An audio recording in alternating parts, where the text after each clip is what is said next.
if I have one thing that I can do, it's going to be MFA every time. I'm just going to front load MFA on everything.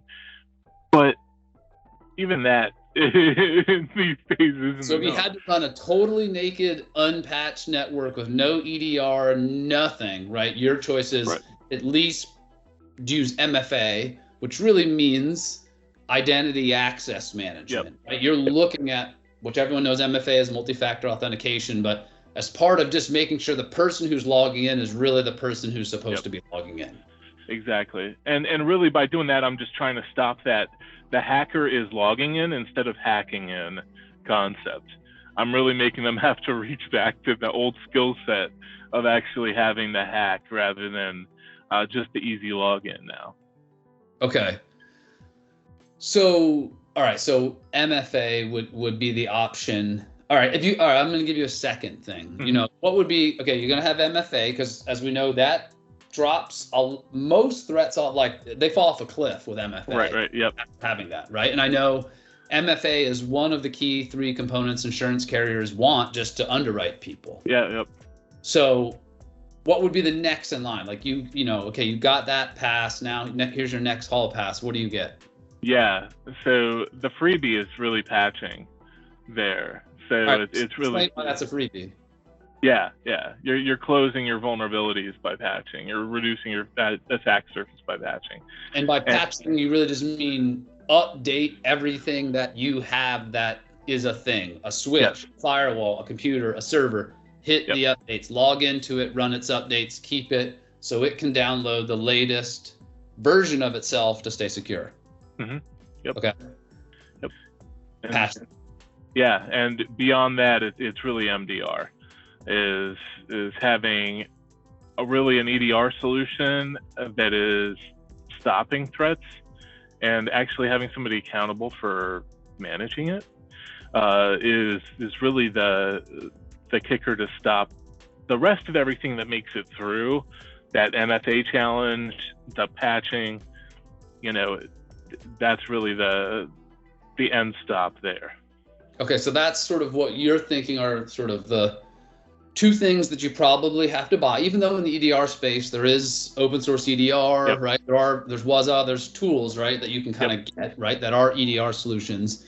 You know, obviously most people can get MFA through their Microsoft 365 licensing, right? That's there, or using another tool like Okta or Duo. As MFA solutions. Patching just requires someone turning on updates on all the stuff, or hopefully sort of paying attention to it. That's sort of your walls, right? So what about though, like if you had to have another thing, because let's just assume the attacker just bypass, you know, there's a vulnerability, wasn't patched, they logged in and EDR didn't catch it, like, and then stuff happens. Now what? Right. So, okay. So if we're talking security, I can keep layering things on there. You know, you know, then it's really implementing zero trust architecture, you know, to make sure that they can't get anywhere. So ZTNA type stuff or secure service edge. But at some point, all these layers aren't going to matter. The attacker is going to traverse one after another and is going to make their way through. And, you know, then I've put in 42 layers in. My investment's $900,000 a month in order to protect everything on my network. And the attacker still made it through all my layers. And now we're at an environment where the attacker is still having their way with it. And, you know, so then really you're pivoting from looking at security to resilience now. You know, I can keep layering on those options, but, you know, at some point the attacker is going to get through that stack. Okay, so about how do you stand back up, assuming that even though that you have a castle with 7 feet walls, 2 moats, a dragon, a wizard, somehow, you know, Sir Lancelot or whatever, I'm using a terrible analogy, bypasses all that sort of stuff, gets inside the castle, right? Kills the king. How do you sort of restore the kingdom, right? Right. And resilience goes beyond just thinking about backups, although backups is the first thing. Getting immutable air-gapped backups in there is the first thing that anybody should do. And I was telling somebody this on LinkedIn last night. They were telling me about how their company was hit by ransomware, and they talked, this security professional explained all these things to their executives that they need and got approval for some of it. And he's really irate that he wasn't getting the rest. And I was explaining to him that it's really an asymptotic effect. There's diminishing returns. You're throwing a bunch of money at a wall and the attacker's still going to get it.